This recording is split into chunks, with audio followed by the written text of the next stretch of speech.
नमस्कार मैत्रिणींनो, श्री स्वामी समर्थ. कधी विचार केलाय का की काही स्त्रियांच्या आयुष्यात नाती इतकी सुंदर, सन्मानजनक आणि सुखाची कशी असतात? त्यांना कधीच कोणासमोर स्वतःला सिद्ध करावं लागत नाही, कधीच कोणाचं लक्ष वेधून घेण्यासाठी धडपडावं लागत नाही आणि कधीच प्रेमासाठी कोणाकडे गयावया करावी लागत नाही. दुसरीकडे काही स्त्रिया मात्र आपल्या संपूर्ण ताकदीने, जीवाने एखाद्यावर प्रेम करतात, स्वतःच्या सुखाचा त्याग करतात, समोरच्याच्या प्रत्येक चुकीला अगदी सहज माफ करतात. तरी शेवटी त्यांच्या पदरात काय पडतं तर फक्त उपेक्षा, मानसिक त्रास आणि एकटेपणा. त्यांना सतत एका गोष्टीची भीती सतावत असते की जर हा माणूस माझ्या आयुष्यातून गेला तर माझा काय होईल. या दोन प्रकारच्या स्त्रियांमध्ये नेमका काय फरक असतो? ज्या स्त्रियांना नात्यात भरभरून आदर आणि प्रेम मिळतं त्यांच्याकडे असं काय गुपित असतं जे इतर स्त्रियांना समजत नाही? मानसोपचार तज्ञ आणि मानवी स्वभावाचा अभ्यास करणारे संशोधक सांगतात की हा फरक सौंदर्याचा नाही, पैशाचा नाही किंवा नशिबाचाही नाही. हा फरक आहे एका विशिष्ट मानसिकतेचा, एका अशा सत्याचा जो काही स्त्रिया अगदी वेळेवर समजून घेतात. आज आपण अशा 6 अत्यंत महत्वाच्या आणि गुप्त गोष्टींबद्दल बोलणार आहोत, ज्या ज्या स्त्रीला समजतात तिला आयुष्यात कधीच प्रेमासाठी आणि आदरासाठी कोणासमोरही हात पसरण्याची वेळ येत नाही. जर तुम्ही एक स्त्री म्हणून स्वतःला नेहमी नात्यात कमी लेखत असाल किंवा तुम्हाला सतत वाटत असेल की तुमची किंमत कोणाला समजत नाहीये, तर हा व्हिडिओ तुमच्या आयुष्यातील एक टर्निंग पॉइंट ठरू शकतो. स्वतःला शांत करा आणि ही प्रत्येक गोष्ट मनापासून समजून घ्या, कारण आजची चर्चा फक्त प्रेमाबद्दल नाही तर तुमच्या अस्तित्वाबद्दल आणि आत्मसन्मानाबद्दल आहे. आपल्या समाजात नेहमी स्त्रियांना सहनशीलतेचा पुतळा बनवले गेलाय, पण सहन करणे आणि स्वतःचं अस्तित्व संपवणे यात खूप मोठा फरक आहे, जो आज आपल्याला सविस्तरपणे पाहायचा आहे. या प्रवासातील पहिली आणि सगळ्यात महत्वाची गोष्ट म्हणजे प्रेम मिळवण्याचा प्रयत्न करणे आणि स्वतःची किंमत विसरणे. याच्यामध्ये खूप पुसट रेषा असते. अनेकदा स्त्रियांना लहानपणापासून असं शिकवलं जातं की तुम्ही जितका जास्त त्याग करा, जितकं समोरच्याला समजून घ्याल, तितकं नातं चांगलं राहील. त्यामुळे एखादी स्त्री नात्यात पडली ती समोरच्या व्यक्तीला खुश करण्यासाठी स्वतःचे छंद, स्वतःचे मित्र, स्वतःची मत सगळं काही हळूहळू सोडायला लागते. तिला वाटतं की ती खूप प्रेम करते, पण मानसशास्त्र असं म्हणतं की जेव्हा तुम्ही सतत समोरच्याची मंजुरी मिळवण्याचा प्रयत्न करता तेव्हा अनाजानीमध्ये तुम्ही स्वतःला सांगत असता की तुमच्यात काहीतरी कमी आहे. तुम्ही स्वतःला सिद्ध करायचे या खेळात इतक्या गुंतून जाता की समोरच्या माणसाला तुमचं असणं अगदी गृहीत वाटायला लागतं. गुलाबाचं फुल जोपर्यंत झाडावर असतं तोपर्यंत त्याचा सुगंध आणि सौंदर्य टिकून असतं, पण जर ते स्वतःहून कोणाच्या पायापाशी जाऊन पडलं तर त्याची किंमत शून्य होते. तुमचंही अगदी असंच होतंय का याचा विचार करा. त्याग करणे ही प्रेमाची व्याख्या नाही, तर ती स्वतःला संपवण्याची सुरुवात आहे. इथे मला प्रामाणिकपणे सांगा की तुम्ही कधी एखाद्या नात्यासाठी स्वतःला हरवून बसलात का? स्वतःची मतं किंवा स्वतःचे आनंद कधी कोणासाठी मारले आहेत का? कमेंट मध्ये मला नक्की सांगा, कारण तुमची कहाणी इतर अनेक स्त्रियांना हिंमत देऊ शकते.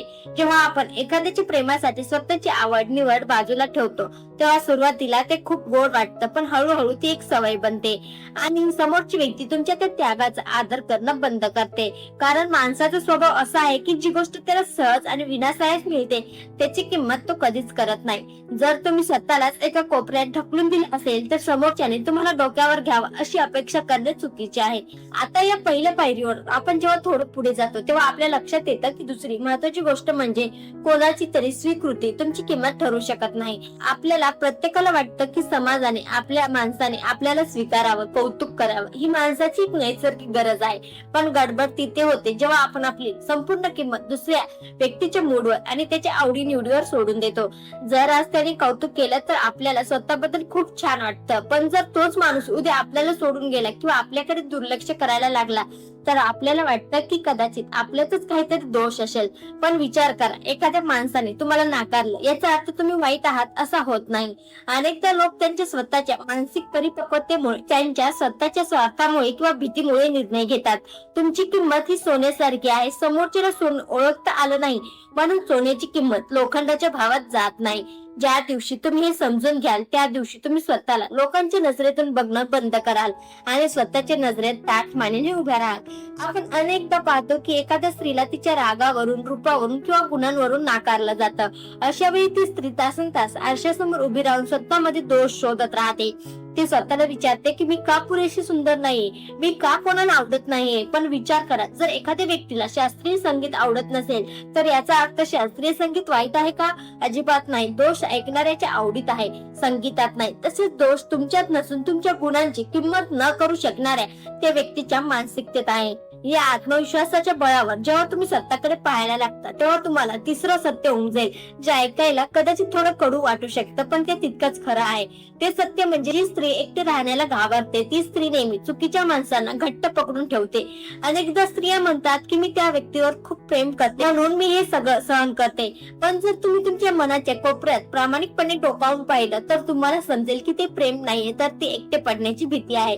त्या माणसाच्या जाण्याने ते शून्यत्व निर्माण होईल. जो रिकामपणा येईल त्याला तोंड देण्याची ताकद तुमच्यात नसते, म्हणून तुम्ही त्या अपमानास्पद नात्यात स्वतःला कोंडून ठेवता. भीती नेहमी माणसाकडून तडजोड करून घेते, ती तुमच्या स्वाभिमानाचा गळा घोटते. पण एकटे असणं आणि एकटे पडणे यात खूप मोठा फरक आहे. एकटेपणा ही ती जागा आहे जिथे तुम्ही स्वतःशी संवाद साधू शकता, स्वतःला ओळखू शकता. सर्वात मजबूत स्त्री ती नसते जिच्या मागे नेहमी लोकांची गर्दी असते, तर मजबूत ती असते जी संपूर्ण जगात एकटी उभी राहूनही स्वतःच्या पायावर ठाम राहू शकते. जेव्हा हा विश्वास मनामध्ये जागा होतो तेव्हा नाती ही गरज राहत नाही, ती एक निवड बनते. बऱ्याचदा स्त्रिया लग्न तुटण्याच्या भीतीने, समाजाच्या भीतीने किंवा लोक काय म्हणतील या भीतीने अत्यंत विषारी आणि अपमानकारक नात्यांमध्ये आयुष्य काढतात. त्यांना वाटतं की समाजात एकटं राहण्यापेक्षा कसंही करून पुरुषाचा आधार असलेला बरा. पण हा खोटा आधार तुमच्या आत्म्याला आतून पोखरत राहतो. जोपर्यंत तुम्ही स्वतःच्या एकटेपणाला आपला मित्र बनवत नाही तोपर्यंत तुम्ही कोणत्याही नात्यात खऱ्या अर्थाने सुखी होऊ शकत नाहीत. या गरजेच्या आणि एकटेपणाच्या भीतीमधून बाहेर पडल्यानंतर नात्याला खऱ्या अर्थाने सुरक्षित बनवणारी चौथी आणि अत्यंत वेगळी गोष्ट समोर येते. ती म्हणजे नात्यात निरोगी सीमा म्हणजेच हेल्दी बाउंड्रीज नसते. अनेक स्त्रियांना वाटतं की प्रेमामध्ये कसल्या सीमा, पण मानसशास्त्र सांगतं की ज्या नात्यात बाउंड्रीज नसतात ते नातं हळूहळू श्वास गुदमरून टाकणारं बनतं. सीमा ठरवणे म्हणजे समोरच्या व्यक्तीचा तिरस्कार करणे नाही, तर त्याला हे सांगणे की तुम्ही कोणत्या गोष्टी सहन करणार आहात आणि कोणत्या गोष्टी अजिबात खपून घेणार नाही. जेव्हा एखादा माणूस तुमच्याशी मोठ्या आवाजात बोलतो, तुमचा अपमान करतो किंवा तुमच्या वेळेचा आदर करत नाही आणि तुम्ही फक्त नातं टिकवण्यासाठी शांत बसता, तेव्हा तुम्ही स्वतःच्याच हाताने तुमच्या सीमा मोडीत काढत असता. जो माणूस स्वतःच्या हक्कासाठी आणि सन्मानासाठी नाही म्हणू शकत नाही, जग त्याचा पाय पुसण्यासारखा वापर करतं. ज्या दिवशी एक स्त्री हे ठरवते की प्रेम कितीही असलं तरी मी माझा अपमान सहन करणार नाही, त्याच दिवशी नात्यात तिचा आदर दुपटीने वाढतो. सीमा आखणं म्हणजे नात्यात भिंत उभी करणं नव्हे, तर नात्याचा दरवाजा असा ठेवणे जिथून आदर आत येऊ शकेल आणि अपमान बाहेरच राहील. जर तुमच्या नात्यात कोणी उठून तुम्हाला काही बोलून जात असेल तर त्या व्यक्तीला दोष देण्यापूर्वी स्वतःला विचारा की तुम्ही त्याला ती मुभा का दिली. तुमची शांतता ही समोरच्याला अपमान करण्याची परवानगी देत असते. जेव्हा तुम्ही या सीमा आखायला शिकता आणि स्वतःचा आदर स्वतःच करायला लागता तेव्हाच तुम्ही पाचव्या महत्वाच्या टप्प्यावर पोहोचता. तो म्हणजे जी स्त्री स्वतःची निवड करायला शिकते, जग तिच्याकडे एका वेगळ्या आदराने पाहायला लागतं. स्वतःची निवड करणे म्हणजे स्वार्थी होणे नव्हे. अनेक स्त्रियांना वाटतं की जर मी स्वतःच्या सुखाचा विचार केला, स्वतःच्या स्वप्नांना महत्व दिलं तर मी एक वाईट स्त्री ठरेन. पण हा जगातील सर्वात मोठा भ्रम आहे. स्वतःची निवड करणे म्हणजे इतरांचा अपमान करणे नाही, तर इतरांना जितकं महत्व तुम्ही देता तितकंच महत्व स्वतःच्या अस्तित्वालाही देणे होय. जर तुम्ही स्वतःला नेहमी शेवटच्या स्थानावर ठेवत असाल तर जगही तुम्हाला कधीच पहिल्या स्थानावर ठेवणार नाही. हा निसर्गाचा नियम आहे. तुम्ही स्वतःशी जसा व्यवहार करता जगही तुमच्याशी तसाच व्यवहार करतं. ज्या दिवशी तुम्ही चुकीच्या गोष्टींना, अपमानाला नाही म्हणायला शिकता त्या दिवशी तुमच्यात एक वेगळाच आत्मविश्वास जन्माला येतो. हा आत्मविश्वास रंगाचा किंवा रूपाचा नसतो, तर तो तुमच्या अंतर्गत शक्तीचा असतो. आणि जेव्हा तुम्ही स्वतःचा आदर करता तेव्हा समोरच्या व्यक्तीलाही तुमच्या मर्यादांचा आदर करावाच लागतो, कारण त्याला ठाऊक असतं की ही स्त्री लाचार नाहीये. विचार करा, घरात जेव्हा सण उत्सव असतो तेव्हा स्त्री सगळ्यांना जेवू घालते आणि शेवटी जे काय उरेल ते स्वतः खाते.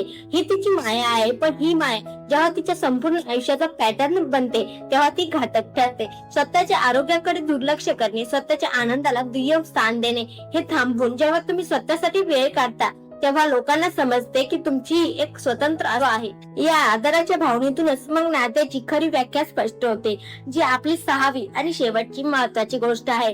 प्रेमाचा उद्देश स्वतःला हरवणे नाही, तर स्वतःला अधिक मजबूत करणे आहे.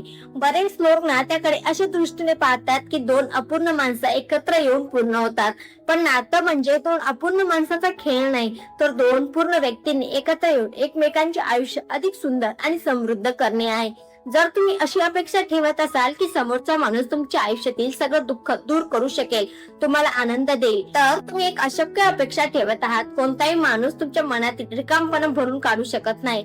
तो आदर तुम्हाला आधी स्वतःला द्यावा लागतो. खऱ्या आणि निकोप नात्यात तुमची स्वप्न मरत नाहीत, तुमची प्रगती थांबत नाही, उलट तुम्हाला उडायला 2 पंख मिळतात.